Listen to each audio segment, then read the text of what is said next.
3 hari jelang Hari Raya Idul Fitri, ribuan kendaraan pemudik dari arah Jakarta menuju Jawa memadati jalur arteri Pantura, Kota Cirebon, Jawa Barat, Kamis pagi. Inilah kondisi di jalur arteri Pantura, bypass Jalan Ahmad Yani, Kota Cirebon pada Kamis pagi. Iring-iringan kendaraan sepeda motor berplat ibu kota memadati jalur ini. Para pemudik yang berasal dari wilayah Jabodetabek sejak pagi hari melakukan perjalanan jauh dengan tujuan Jawa Tengah dan Jawa Timur. Meski dilarang melakukan perjalanan mudik, para pengendara berdalih hanya pulang kampung setelah mereka dirumahkan perusahaan tempatnya bekerja. Terlebih mereka yang berasal dari Jabodetabek sudah tidak memiliki penghasilan dan pekerjaan. Diperkirakan kepadatan di arteri Pantura Cirebon akan terus terjadi hingga 1 hari jelang Hari Raya Idul Fitri.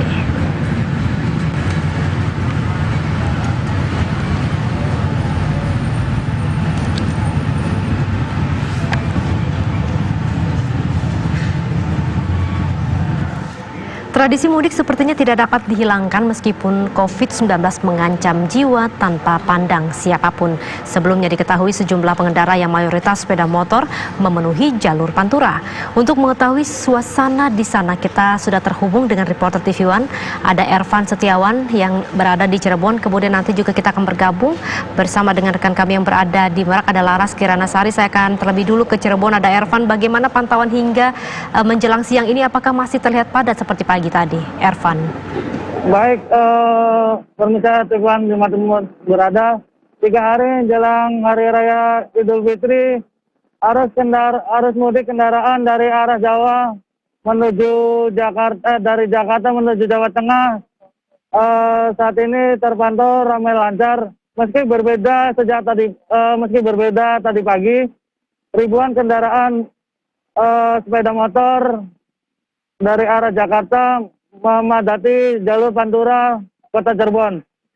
Para pemudik yang melakukan perjalanan dari Jakarta menuju Jawa Tengah maupun Jawa Timur, mereka memilih pulang kampung karena di Jakarta tidak memiliki pekerjaan.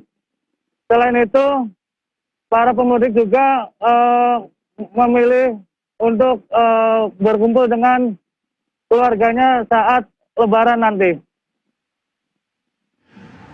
Baik Ervan, bagaimana dengan pos penjagaan hingga saat ini? Apakah petugas tetap berjaga ketika subuh menjelang pagi? Karena biasanya kalau dalam kondisi seperti ini, para pengendara lebih memilih dini hari untuk berangkatnya.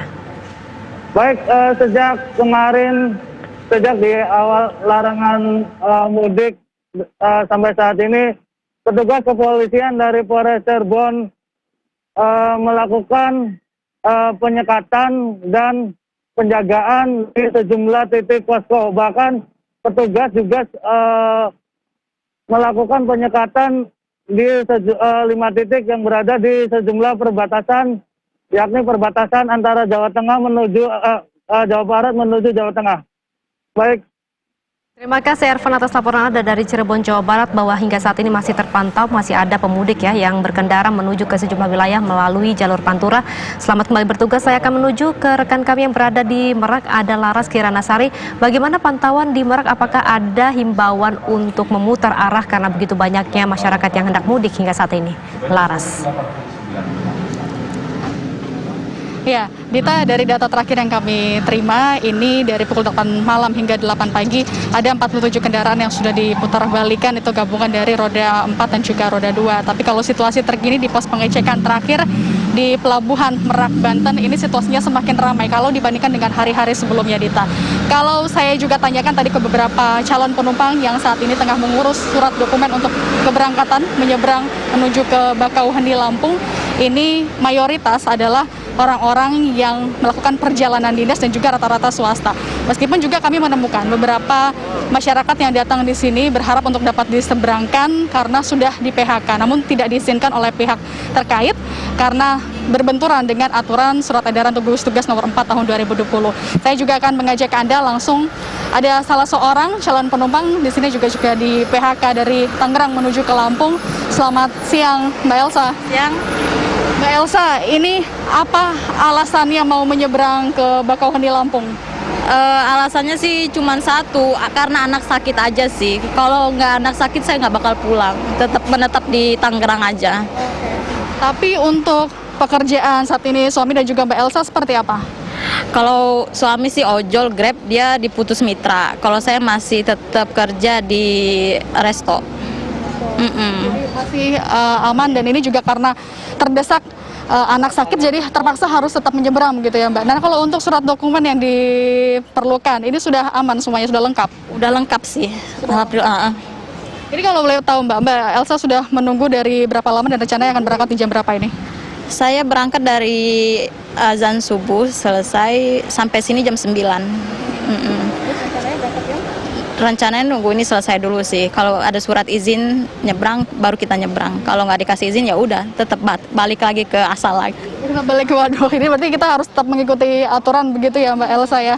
Nah Mbak Elsa, kalau dari perjalanan Mbak Elsa selama tadi menuju ke, akhirnya bisa tembus ya ke Pelabuhan Merak. Ini kan ada beberapa pos juga di depan. Tadi bisa diceritakan bagaimana sih ketatnya, apa yang kemudian harus diperiksa juga oleh petugas tadi? Sebenarnya sih kalau di jalanan ada polisi juga dilewatin aja. Lewatin aja. Mbak Elsa tidak diberhentikan untuk ditanyakan? Untuk yang di depan di jalur arteri? Kalau di depan sini sih sampai sini baru berhenti sih. Ini berarti baru diberhentikan untuk di pos terakhir? Terakhir. Wah, oke, baik, ini bisa menjadi catatan juga kalau begitu ya. Iya, baik. Terima kasih Mbak Elsa atas waktunya. Siap. Nah, pemirsa, tadi dari jawaban salah seorang calon penumpang yang saat ini tengah mengurus dokumen lantaran anaknya sakit dan juga karena di PHK suaminya begitu dan juga harus menyeberang menuju ke Lampung. Ternyata ada beberapa pos penyekatan di depan yang tapi tidak diperiksa sehingga ia baru diperiksa di pos terakhir yang seharusnya ini menjadi area yang clear begitu untuk dapat diseberangkan. Dan sebagai informasi juga di 3 hari menuju hari Lebaran ini ada penurunan yang memang cukup signifikan untuk pejalan kaki kemudian juga roda 2 yang menyeberang menuju ke Bakauheni Lampung ini turun hingga 99%, sedangkan untuk roda 4 ini penurunannya 97% dan yang meningkat adalah truk. Pemirsa, untuk yang logistik kita ketahui itu diperbolehkan untuk truk-truk logistik untuk menyeberang sehingga ada peningkatannya hampir 50% dibandingkan dengan mendekati hari raya di tahun 2019 lalu. Dita, Faisal. Terima kasih Laras Kiranasari dari Merak, kemudian ada Ervan yang ada di Cirebon. Tadi sudah mengabarkan tentang perkembangan terkini, ternyata banyak juga yang masih memilih untuk mudik. Kita beralih ke informasi lainnya, seorang pedagang mengamuk tak terima barang dagangannya disita Satpol PP saat dirazia. Selain menggunakan bahu jalan untuk berjualan, pedagang juga melanggar aturan PSBB.